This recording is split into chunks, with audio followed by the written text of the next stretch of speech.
Terkadang Rasulullah SAW melarang dari zat larangan itu sendiri.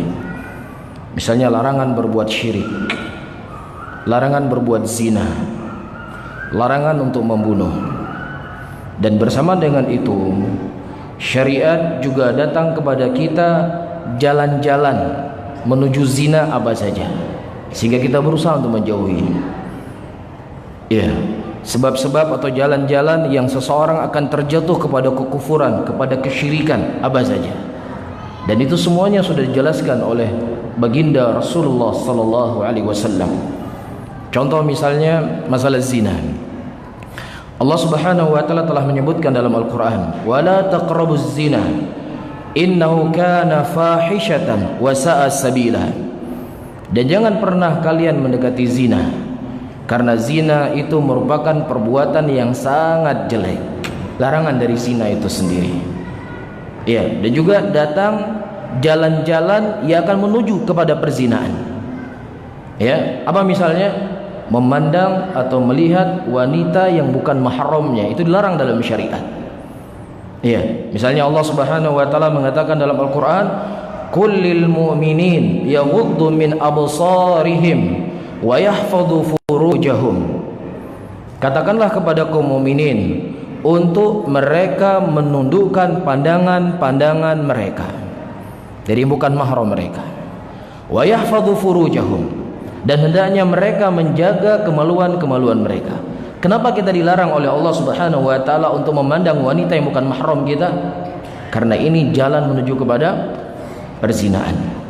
Iya, dan juga Allah Subhanahu wa taala menyebutkan dalam ayat yang lainnya, "Wa idza sa'altumuhunna mata'an fas'aluhunna min wara'i hijab. Dzalikum athhar liqulubikum wa qulubihinna."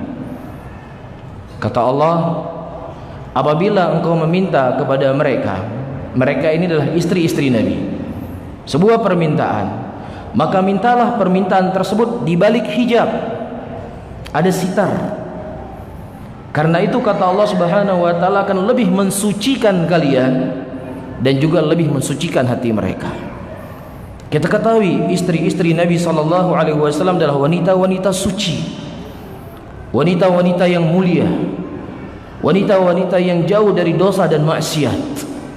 Dan begitu juga sahabat-sahabat Rasulullah sallallahu alaihi wasallam yang hidup di masa itu adalah orang-orang yang sangat menjaga hati mereka dari hal yang diharamkan oleh Allah. Tetapi bersamaan dengan itu, kalau seandainya mereka berkomunikasi, saudara-saudaraku muslimin dan muslimat yang dirahmati oleh Allah, ketika sholat di semua masjid di Banda Aceh ataukah di tempat yang lainnya, ketika sholat itu ada sitarnya, ada apa? Penutup. Ya, hampir semua masjid semua pakai penutup ketika sholat.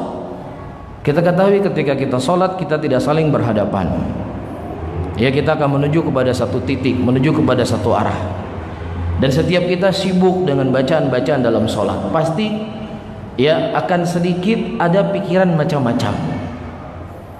Bersamaan dengan itu, wa khairu sufufu lirijal aqdamuha, sebaik-baik saf bagi laki-laki adalah yang paling depan, dan sebaik-baik saf bagi perempuan yang paling belakang. Semakin laki-laki dan perempuan ya jauh dalam salat, maka itu semakin baik. Dalam keadaan tidak berhadapan, dalam keadaan tidak boleh berbicara, dalam keadaan tidak boleh tersenyum, dalam keadaan masing-masing sibuk dengan bacaan-bacaannya dalam salat. Maka kalau seandainya dalam sholat begini kondisinya, maka di luar sholat harus lebih ditutup, harus lebih menjauhi, karena ini fitnah. Ya, ini bukan ya orang ini suka punya pikiran yang macam-macam atau bukan ini permasalahan kita. Tapi permasalahan seorang laki-laki itu pasti akan terfitnah ketika dia memandang seorang wanita. Dan itu kesempurnaan dari seorang laki-laki. Ketika laki-laki dia memandang wanita tidak ada rasa apa-apa. Ini normal nggak kira-kira lakinya? Nggak normal.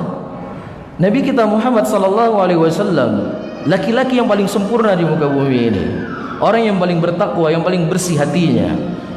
Pernah suatu hari beliau keluar dari rumah beliau, kemudian tanpa sengaja beliau melihat seorang wanita Kita ketahui bagaimana wanita di zaman tersebut. Ya, kemudian beliau pulang ke rumah beliau dan beliau mendatangi istri beliau satu persatu. Ini menunjukkan kesempurnaan Rasulullah sallallahu alaihi wasallam. Karena apa? Karena wanita ini fitnah. Nabi sallallahu alaihi wasallam mengatakan wattaqud dunya wattaqun nisa fa innama ahlaka man kana qablakum kana fin nisa. Takutlah oleh kalian fitnah dunia dan takutlah oleh kalian fitnah wanita. Perhatikan hadis yang disebutkan oleh Rasul sallallahu alaihi wasallam. Wattaqud dunya wattaqun nisa. Nisa, perempuan itu bagian dari dunia. Padahal sudah cukup ketika Rasulullah mengatakan wattaqud dunya, takutlah kepada dunia, itu sudah masuk dalamnya apa? Wanita.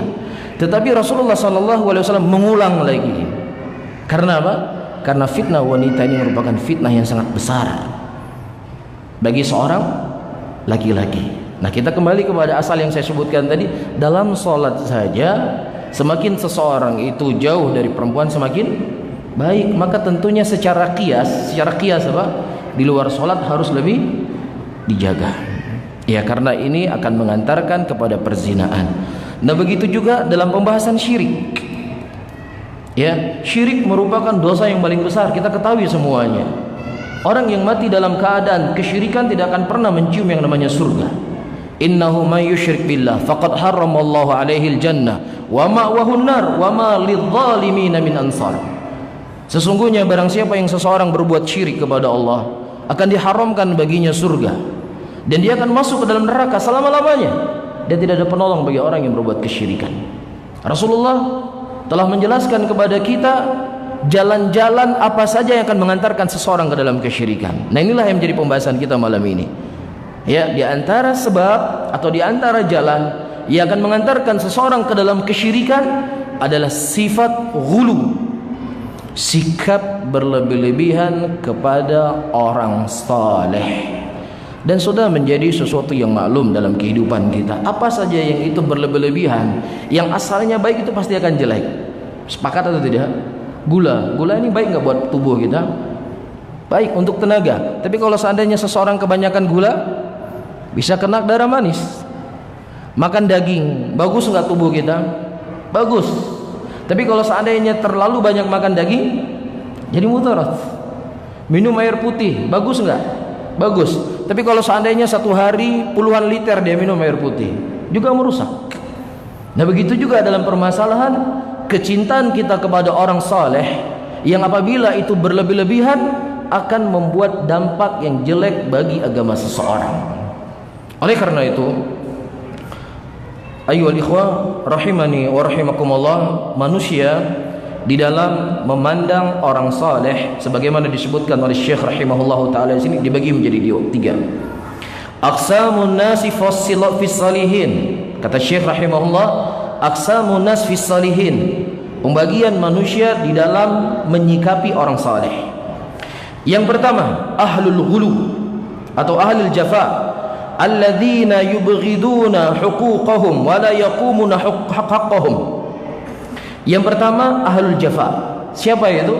Mereka adalah orang-orang yang tidak menjaga dan menghormati orang-orang saleh. Mereka merendahkan para ulama, tidak menduduki para ulama pada tempatnya. Mereka melecehkan para ulama, mereka menghina para ulama dengan mulut-mulut kotor mereka.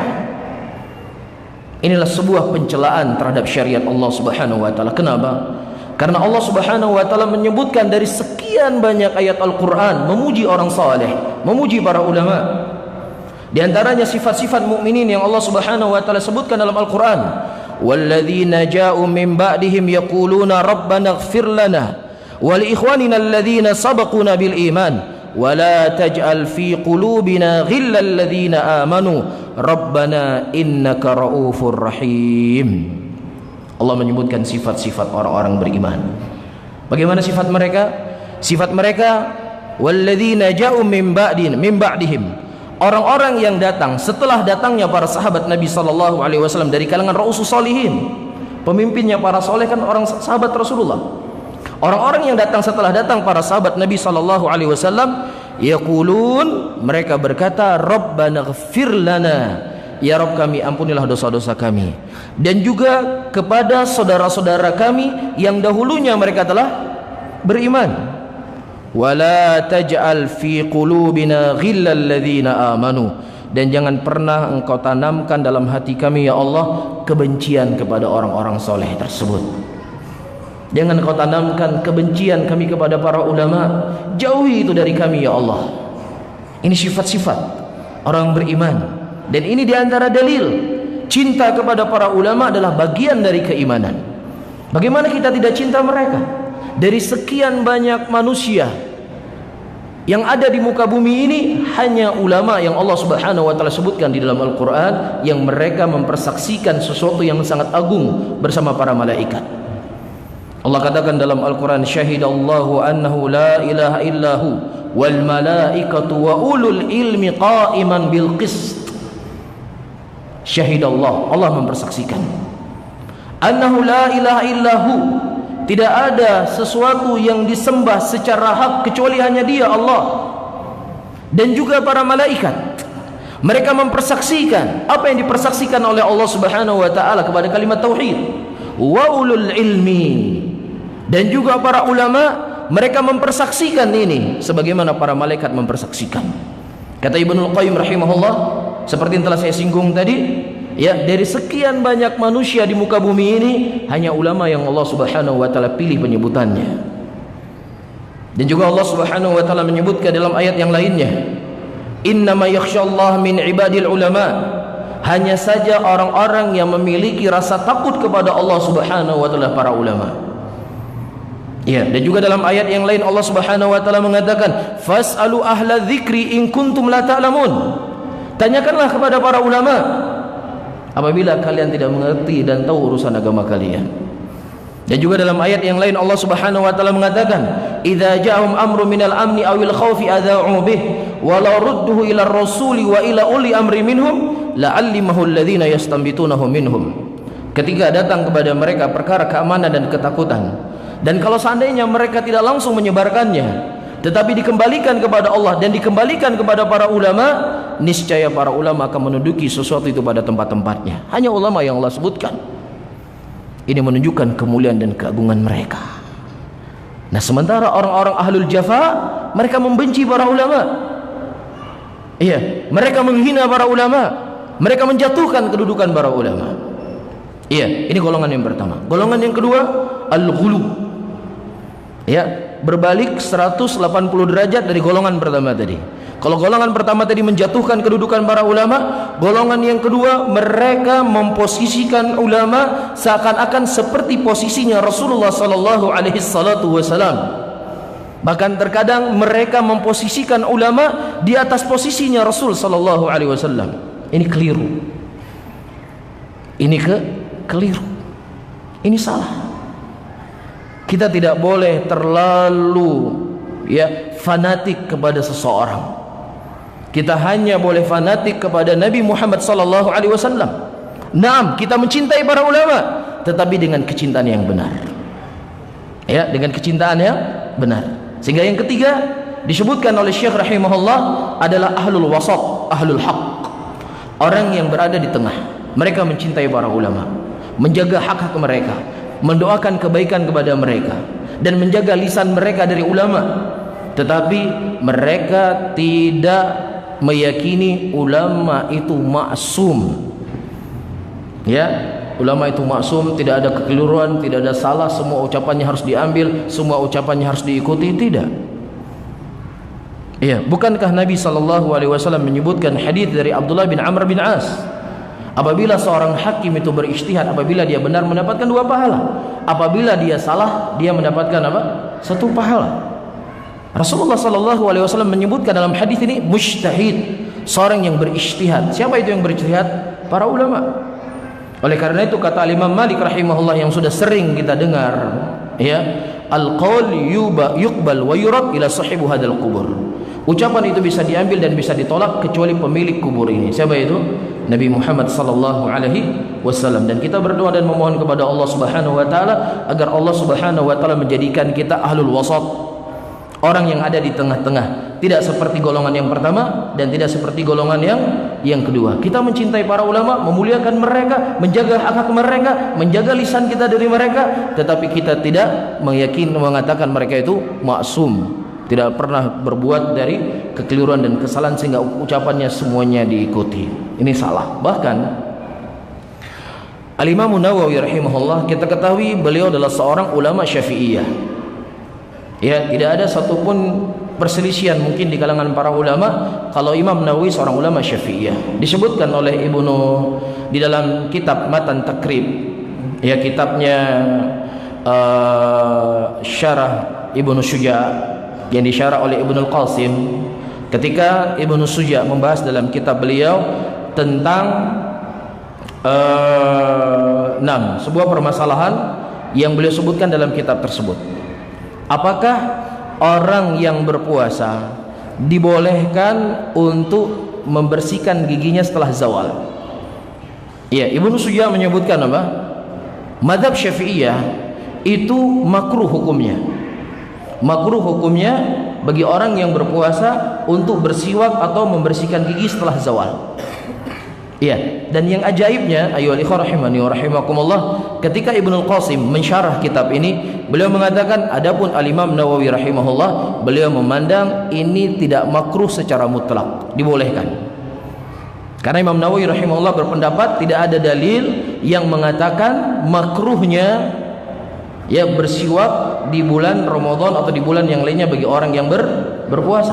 Beliau tidak memilih pendapat yang itu sudah menjadi mazhab beliau, tapi beliau mengambil pendapat yang lain yang sesuai dengan dalil. Dan silakan baca dalam kitab Matan Ibnu Suja' yang disyarah oleh Ibnu Qasim. Ini merupakan kitab Syafi'iyah yang banyak dipelajari oleh saudara-saudara kita muslimin di dayah-dayah, di pesantren dan di mahat-mahat. Ini kitab lil badiin, bagi orang yang ingin mengenal fikih dalam mazhab Syafi'i. Jelas ya? Baik. Kemudian saudara-saudara kaum muslimin dan muslimat yang dirahmati oleh Allah, apa sebenarnya kalimat ghulu tersebut? Sebelum kita membaca apa yang disebutkan oleh Syekh rahimahullah mengenai ghulu, mungkin kita sering bertanya, sebenarnya siapa itu ulama? Apakah ada sifat-sifat khusus seseorang itu disifati sebagai seorang ulama, atau dia punya pakaian yang khusus? Siapa yang memakai pakaian yang khusus seperti ini, maka dia dihukumi sebagai ulama. Maka tentunya kita kembali kepada Al-Quran, kembali kepada sunnah Rasulullah SAW. Bagaimana Al-Quran berbicara, bagaimana sunnah Rasulullah SAW berbicara tentang sifat-sifatnya ulama. Yang pertama, di antara sifatnya para ulama disebutkan rusukh fil mirathil anbiya alaihimus salatu wassalam. Mereka adalah orang-orang yang menguasai dan di dalam warisan Rasulullah sallallahu alaihi wasallam. Ya, karena para ulama sebagaimana disebutkan dari hadis Abu Darda radhiyallahu taala anhu, Nabi sallallahu alaihi wasallam mengatakan innal ulama warathatul anbiya wa innal anbiya lam yuwarithu dinara wala dirhama warathu al-ilma faman akhadahu akhadha bihafidhin wafirin.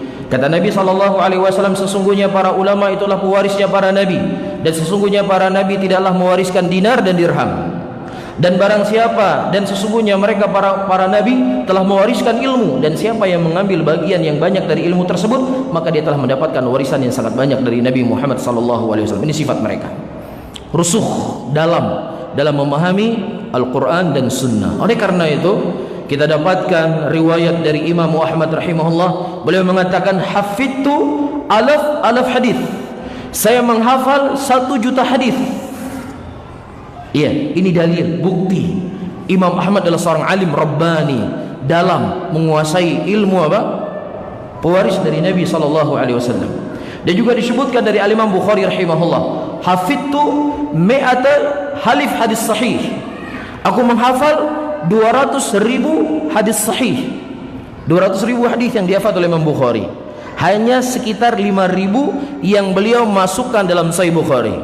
Adapun tersisa 195.000 beliau tidak memasukkan dalam Sahih Bukhari, tapi menjadi hafalan buat beliau. Begitu juga para ulama-ulama yang lainnya. Ketika kita menyebutkan biografi seorang ulama, pasti kita akan mendapatkan mereka adalah orang-orang yang sangat dalam menguasai apa? Ilmu warisan Nabi Muhammad sallallahu alaihi wasallam. Demikian juga para sahabat Rasulullah. Ketika mereka berdiskusi ya dalam sebuah permasalahan, tidaklah mereka mendatangkan kecuali dalil dari Nabi Muhammad sallallahu alaihi wasallam. Disebutkan di antara kisahnya, waktu itu Umar bin Khattab bertanya kepada para sahabatnya tentang sebuah fitnah yang terjadi. Tentang sebuah fitnah yang terjadi yang dikhabarkan oleh Nabi sallallahu alaihi wasallam. Kemudian ayyuhal ikhwah rahimani wa rahimakumullah, ada sebagian sahabat mengatakan fitnah seorang istri dengan suami, fitnah tetangga dengan tetangga yang lainnya. Kemudian kata Udzaifah ibn al-Yaman, sami'tu Nabi sallallahu alaihi wasallam yadhkurul fitan kal maujil bahr. Aku mendengar Nabi sallallahu alaihi wasallam menyebutkan tentang sebuah fitnah yang fitnah itu bagaikan ombak lautan yang sangat deras. Kemudian beliau membawa hadis Rasulullah, turadul fitanil qulub ahadil asir udan. Fitnah itu akan masuk dalam hati seseorang itu bagaikan anyaman tikar sedikit demi sedikit. Apa yang mereka diskusikan? Hadis. Bukan ucapan alan, bukan ucapan fulan, bukan mimpi si alan, bukan mimpi si fulan. Tetapi yang menjadi ya ciri khas mereka dalam berdiskusi, kedalaman mereka terhadap ilmu yang datang dari Nabi Muhammad sallallahu alaihi wasallam. Misalkan dalam ucapan kita sehari-hari, si fulan ini telah mewariskan harta dari orang tuanya. Apa yang terfikir dalam benak kita? Oh, berarti dia punya rumah sekian, punya toko sekian, punya tanah sekian, punya tabungan sekian. Kan seperti itu. Nah, bagaimana mungkin seseorang dia dikatakan sebagai pewarisnya para nabi, sementara tidak ada yang diwarisi dari Nabi Muhammad sallallahu alaihi wasallam. Tidak ada hadis yang dihafal. Iya, tidak ada ayat Al-Quran yang dihafal. Kita sepakat, para ulama menyebutkan, kita sepakat ayyuhal ikhwah, para ulama menyebutkan ya di dalam kitab-kitab mereka tidak disyaratkan seorang ulama tersebut harus menghafal berapa? 30 juz Al-Quran. Asal dia tahu dalil dalam sebuah permasalahan, walaupun dia tidak hafal, ini tidak bermasalah. Ini disebutkan dalam kitab usul oleh para ulama Islam. Cuman ini menjadi ciri khas mereka. Ya, ini menjadi pokok agama mereka. Segala sesuatu dalam sebuah permasalahan mereka datangkan dalil. Ini sifat yang pertama. Sifat yang kedua, saudara-saudara kaum muslimin dan muslimat, tamassuk bimanhajin nubuwah al-qaim ala hadir Rasulullah sallallahu alaihi wasallam wa hadil khulafa ar-rasyidin.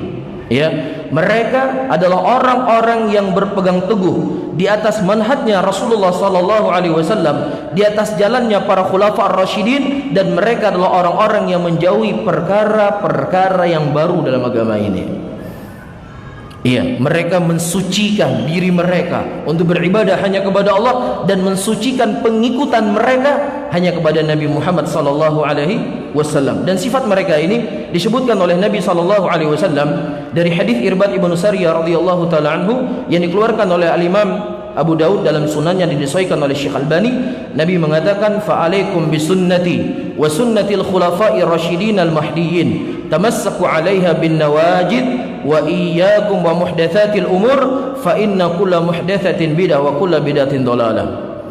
Kata Nabi sallallahu alaihi wasallam, wajib bagi kalian berpegang teguh di atas sunnahku dan di atas sunnahnya para khulafa ar-rasyidin, dan gigitlah dengan gigi geraham kalian, dan hati-hati kalian dari perkara-perkara yang baru, karena perkara-perkara yang baru itu akan mengantarkan kalian ke dalam neraka. Ini dalil dijadikan oleh para ulama. Sifat khas yang khusus dimiliki oleh ulama adalah orang-orang yang berpegang teguh di atas manhajnya Rasulullah sallallahu alaihi wasallam dan manhajnya para sahabat Nabi Muhammad, dan dia menjauhi perkara-perkara yang baru di dalam agama. Baik. Kemudian sifat yang ketiga, mereka memiliki khasyah, memiliki rasa takut kepada Allah Subhanahu wa taala. Akan terlihat dari wajah mereka, akan terlihat dari cara mereka. Oleh karena itu, saudara-saudaraku muslimin dan muslimat yang dirahmati oleh Allah, ketika orang-orang melihat Imam Ahmad berjalan, mereka bertakbir, Allahu Akbar. Kenapa? Karena Rasulullah SAW menyebutkan dari ciri-cirinya walinya, dari ciri-cirinya ulama, ketika seseorang melihat dia ingat kepada Allah Subhanahu wa taala. Ini sifat dan ciri mereka. Bertakbir mereka ketika melihat Imam Ahmad, luar biasa. Tapi biasanya orang kalau lihat kita apa? Ada kepikir nggak takut sama Allah? Ya biasanya kalau lihat kita mikirnya malah dunia, atau mikirnya malah apa? Kejelekan kita. Ya karena memang kita belum sampai kepada rutbah tingkatnya apa? Ulama. Ya, dan antum akan merasakan sendiri. Ya, antum ketemu dengan para ulama, ya ketemu misal dengan Syekh Shalih Al Fauzan, tergugah hati kita. Ya, tertanam rasa hati kita untuk takut kepada Allah Subhanahu wa taala. Kenapa? Karena memang mereka memiliki sifat yang tertanam dalam hati mereka, khasyah. Dan ini sifat yang Allah sebutkan dalam Al-Quran, innama yakhshallah min ibadil ulama. Orang-orang yang memiliki rasa takut kepada Allah Subhanahu wa taala para ulama. Iya, dalam berbicaranya mereka jaga lisannya. Tidaklah mereka berbicara kecuali sesuatu yang dicintai dan diridhoi oleh Allah Subhanahu wa taala. Dan ketika mereka berbuat sesuatu yang dicintai dan diridhoi oleh Allah, apakah mereka berada di tengah-tengah manusia ataukah mereka berada sendiri di kamar mereka? Khasyah mereka itu lebih. Ya, rasa takut mereka kepada Allah ketika sendiri jauh lebih besar daripada ketika mereka berada di tengah manusia. Dan sebagaimana kisah yang pernah kita sampaikan saudara-saudaraku muslimin dan muslimat, kisah Sa'id bin Amir Al-Jumahi, gubernurnya Umar bin Khattab yang waktu itu beliau menjadi gubernur di Kufah. Datang orang-orang kepada Umar bin Khattab dan mengadu, "Wahai Umar," di antara yang diadukan, "gubernur kami ini setiap malam hari dia menutup pintu kepada kami, tidak pernah mau apa? Menyapa kami, tidak pernah mau dia mendengar hajat-hajat kami." Kemudian ditanya kepada Said, "Wahai Said, apakah benar apa yang dikatakan oleh rakyatmu?" Kemudian kata Said bin Amir Al-Jumahi, "Wahai Amirul Mukminin, sebenarnya berat bagi saya untuk mengungkapkan, tapi karena memang saya hari ini di sidang, ya sudah saya ungkapkan." Kata beliau, "Saya sudah menghabiskan waktu saya di pagi hari sampai sore hari dengan urusan mereka. Saya ingin menghabiskan waktu malam saya dengan Allah Subhanahu wa taala. Saya ingin bermunajat dengan Allah, saya ingin berdoa kepada Allah, saya ingin berzikir kepada Allah. Saya tidak ingin diganggu malam hari ini, khusus antara saya dengan Allah Subhanahu wa taala." Ini sifatnya para ulama yang memiliki rasa takut. Nah, kita semua, saya nggak maksudkan fulan atau alan, kita semua masya Allah terkadang di hadapan manusia kelihatan khusyuk, di hadapan manusia kelihatan saleh, kelihatan taat, tetapi naudzubillah ketika kita bersendirian kita menjadi manusia yang paling bejat, melihat apa yang diharamkan oleh Allah, mendengar apa yang diharamkan oleh Allah, membaca apa yang tidak pantas untuk kita baca. Ya, ini kondisi kita. Sehingga ini PR buat kita semua, saudara-saudaraku muslimin dan muslimat. Karena para ulama menyebutkan dari sifat-sifat orang yang ikhlas adalah orang yang sama keadaannya ketika dia berada di tengah manusia dan ketika dia berada bersendirian sama. Ini namanya orang yang ikhlas. Dan kita ketahui orang yang akan masuk dalam surga hanya orang-orang yang ikhlas, agamanya hanya untuk Allah Subhanahu wa taala. Sehingga kita bisa mengukur diri kita apakah kita orang yang ikhlas ataukah tidak. Nah, ini sifat ulama. Kemudian dari sifat ulama juga disebutkan di sini as-sabru wal yaqin. Mereka bersabar ketika mereka mendapatkan ujian. Mereka bersabar ketika mereka mendapatkan cobaan. Apapun ujian dan cobaan tersebut. Diceritakan Syekh Muhammad bin Shalih Al-Utsaimin rahimahullah, seorang alim minal ulama di zaman ini, datang seorang badui. Badui ini orang Arab kampung lah. Dia datang kepada Syekh bin Utsaimin. Kemudian dia berkata, "Ya Syekh, berikan kepada saya sejumlah uang." Kebetulan Syekh rahimahullah beliau tidak punya uang di kantong beliau kecuali hanya sedikit saja. Sedikit saja. Kemudian beliau berikan. Nah, badui ini ya, dia merasa dia ini dilecehkan, dikasih uang sangat sedikit. Diambil uang dilempar ke muka Syekh. Dilempar ke muka Syekh. Kira-kira kalau kita di posisi itu gimana? Dilempar ke muka Syekh. Kata Syekh rahimahullah, "Aslahakallah. Semoga Allah Subhanahu wa taala memperbaiki keadaanmu." Tidak keluar dari mulut Syekh kalimat-kalimat cacian, tidak keluar dari mulut Syekh kalimat-kalimat makian, kalimat-kalimat kotor, dasar kurang ajar, nggak tahu diri. Ya udah badui, ya sok hebat lagi, nggak ada. Syekh mendoakan dia aslahakallah. Sampai-sampai disebutkan oleh murid-murid Syekh yang hadir pada waktu itu, tidaklah badui ini semakin mencela Syekh rahimahullah, Syekh semakin sopan, semakin beliau beradab. Kenapa? Karena kalau Syekh juga teriak-teriak seperti badui itu teriak, yang ada beda Syekh sama dia. Dia wajar nggak punya ilmu, jahil. nggak ngerti agama, nggak mengerti adab. Lah kalau Syekh juga mencela-cela seperti itu, ya nggak ada bedanya Syekh dengan dia. Tapi Syekh menjaga, sabar. Dan ini sifat-sifat para ulama yang Allah sebutkan dalam Al-Quran. وَجَعَلْنَا مِنْهُمْ أَئِمَّةً يَهْدُونَ بِأَمْرِنَا لَمَّا صَبَرُوا وَكَانُوا بِآيَاتِنَا يُوقِنُونَ. Dan kami jadikan sebagian kalian pemimpin di dalam agama ini. Kapan itu? Ketika mereka bersabar dan kepada ayat-ayat Allah mereka begitu yakin. Oleh karena itu baginda Nabi Muhammad SAW ketika beliau diusir dari Taif, dilempari kotoran, sampai-sampai anak kecil keluar dari rumah-rumah mereka menghina Nabi Muhammad SAW. Bagaimana bentuk kesabaran Rasulullah SAW diceritakan dalam hadis. Ya, datang malaikat mengatakan, wahai Muhammad, kalau seandainya engkau menginginkan aku menghimpit gunung ini kepada mereka, akan kami lakukan. Kata Rasulullah SAW, biarkan mereka, fa inna qaumi la ya'lamun. Mereka adalah kaum saya, mereka dalam keadaan tidak mengerti dan tidak tahu. Mudah-mudahan ada di antara anak keturunan mereka yang menyembah Allah Subhanahu wa taala. Subhanallah. Terjaga lisan beliau, terjaga hati beliau, karena beliau sadar karena ketidaktahuannya, ketidakfahamannya, makanya mereka seperti itu. Tapi kalau seandainya mereka sudah memiliki ilmu, pasti mereka tidak akan berbuat seperti itu. Sabar. Kesabaran Nabi Muhammad SAW sangat luar biasa. Inilah yang perlu kita contoh. Ya, walaupun kita bukan ulama, kita bukan siapa-siapa, tetapi kalau seandainya kita mencintai ulama, maka insya Allah seseorang itu akan dibangkitkan dengan orang yang dia cintai. Kita cinta dengan Rasul, cinta dengan sahabat, cinta dengan para ulama, insya Allah kita akan dibangkitkan dengan mereka. Dan bagaimana cara salah satu bentuk kecintaan? Mengikuti akhlak mereka, kesabaran mereka, adab mereka dalam keseharian mereka. Baik. Kemudian al-ghulu. Saya sudah sering mengulang-ulang tadi kalimat ghulu. Apa sebenarnya al-ghulu? Disebutkan di sini ayuhal ikhwah, wal ghulu khabar, wal ghulu wa mujawazatul had fi thana madhan aw qadhan. Ghulu adalah sesuatu yang melampaui batas di dalam pujian dan juga dalam celaan. Ini namanya ghulu. Ya, ketika seseorang memuji ya dengan pujian yang terlalu berlebih-lebihan, dia mengangkat orang tersebut di atas kedudukannya, maka ini ghulu. Nah begitu juga misalnya ada seseorang berbuat kekeliruan, berbuat kesalahan, kemudian dia caci maki orang tersebut berlebih-lebihan, ini juga namanya apa? Ghulu. Oleh karena itu Syekh rahimahullah membawa ayat Al-Quran di sini. Ya ahlal kitab la taghlu fi dinikum ghairul haqqi wa la tattabi'u ahwa'a qaumin qad dhallu min qablu wa adallu katsiran wa dhallu an sawa'is sabil. Kata Allah Subhanahu wa taala yang disebutkan oleh Syekh, wahai ahlul kitab. Siapa ahlul kitab di sini? Yahudi dan Nasrani. La taghlu fi dinikum. Jangan pernah kalian bersikap berlebih-lebihan dalam agama kalian tanpa hak. Dan jangan kalian mengikuti hawa nafsunya kaum yang mereka telah sesat sebelumnya. Dan mereka telah menyesatkan kebanyakan dari manusia, dan mereka juga telah menyesatkan diri mereka sendiri.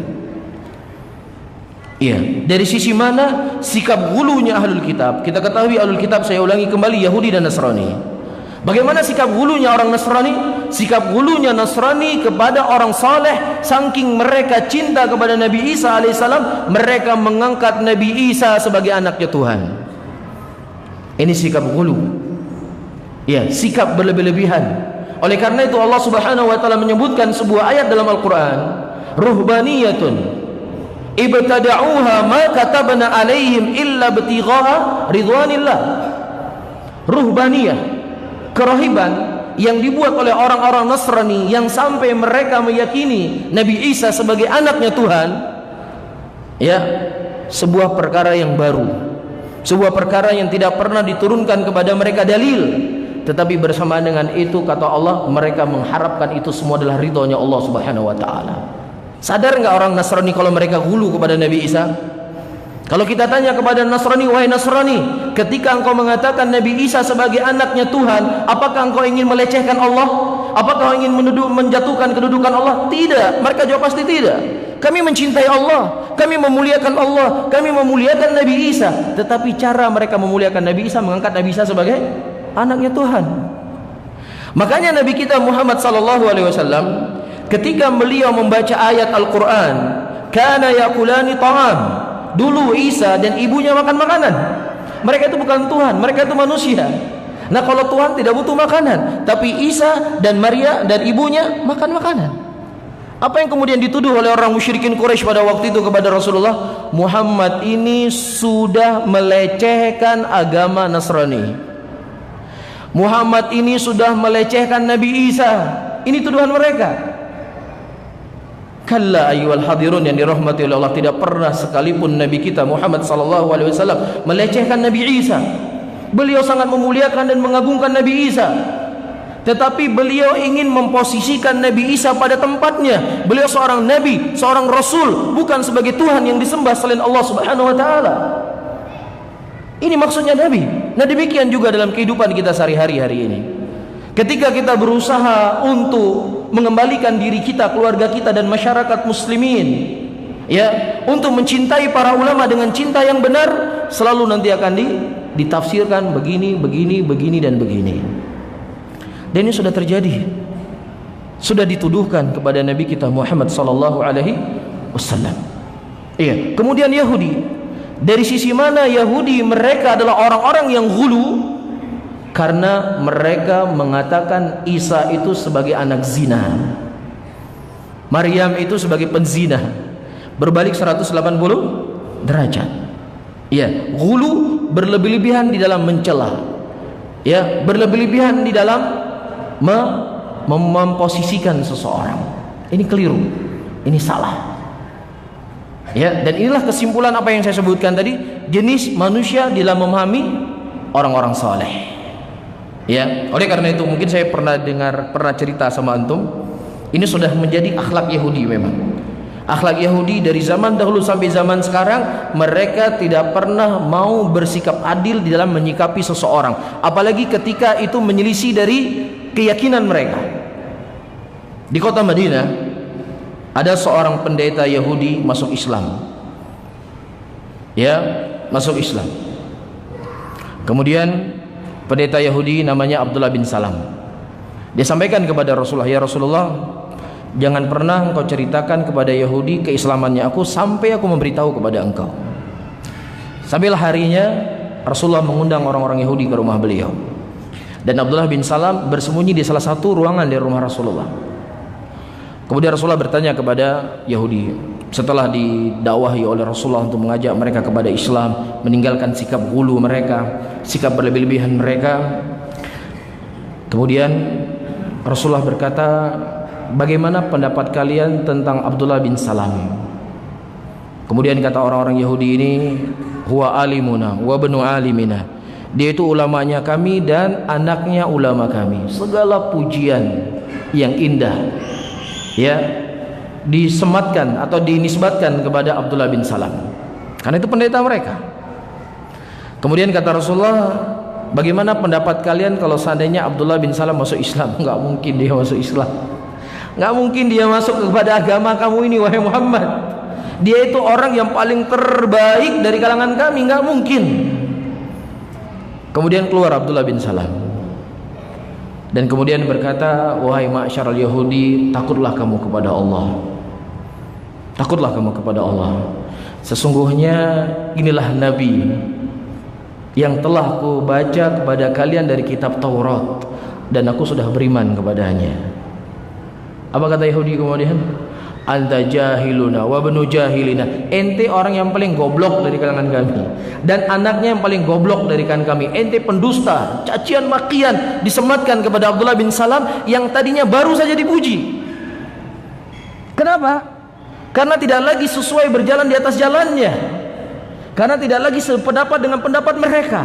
Lah kalau seandainya Abdullah bin Salam masuk Islam, apa urusannya dengan bapaknya? Kenapa bapaknya juga dicela?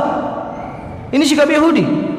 Kemudian kata Rasulullah sallallahu alaihi wasallam kata Abdullah bin Salam kepada Yahudi, kepada Rasulullah, ya Rasulullah, saya kan sudah katakan kepada engkau ya Rasulullah, ini Yahudi enggak pernah bersikap adil. Enggak pernah dia bersikap adil, selalu curang. Selalu sikapnya berlebih-lebihan dalam menyikapi seseorang. Nah, kita tidak ingin menjadi seperti Nasrani, memiliki sikap ghulu. Kepada siapapun kita tidak boleh ghulu. Ya, boleh kita mencintai seseorang, tetapi jangan berlebih-lebihan dalam mencintai seseorang, karena akan mengantarkan kepada hal yang jelek. Begitu juga kalau seandainya kita benci dengan seseorang, jangan sampai sikap benci kita tersebut kita tidak bersikap adil kepada saudara-saudara kita muslimin. Allah ingatkan kita semuanya, kemudian saya tutup pengajian di malam hari ini, wala yajrimannakum syana'ana qaumin ala ta'dilu i'dilu wa aqrabu littaqwa. Jangan dikarenakan kebencian dan permusuhan kamu kepada suatu kaum, kemudian engkau tidak bisa bersikap adil kepada mereka. Bersikap adillah, karena keadilan itu mendekatkan kepada ketakwaan. Mudah-mudahan apa yang saya sampaikan hari ini memberikan manfaat kepada saya sendiri dan juga buat hadirin dan hadirat semuanya, untuk kita bisa berjalan di atas jalan yang tengah, tidak ghulu dan tidak tafrid dan tidak ifrat. Saya akhiri, Allahumma shalli ala Muhammadin wa ala alihi wa ashabihi wa man tabi'um bi ihsanin ila yaumiddin. Wassalamualaikum warahmatullahi wabarakatuh.